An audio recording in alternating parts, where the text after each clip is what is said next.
me të thënë ty leje fen, ama për shkak që po e lën ti fen, si shpërblim ka me kanë hoxha i xhamis shumë i mirë. Edhe një musliman xhami ka me kanë shumë i mirë, ama ti leje fen. A di çka thu? Ku është logjika kësaj vëllai? Çka e të thon? Qështu është edhe kundërta o musliman. Çto po mundona me të thon? Ku është logjika që ti po e lën nuk po shkon xhami për shkak se hoxha i xhamis nuk është i mirë, ose një musliman aty në xhami nuk është i mirë. Ku është logjika? Ti po e lën fen që hoxha i xhamis nuk është i mirë. Ka kjo logjik.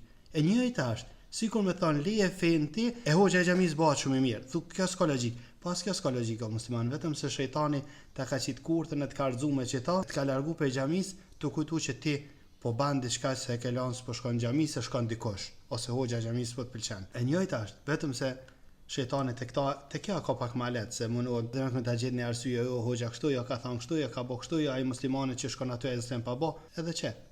Rezultati ti e largu prej xhamis. Allahu azza wa jalla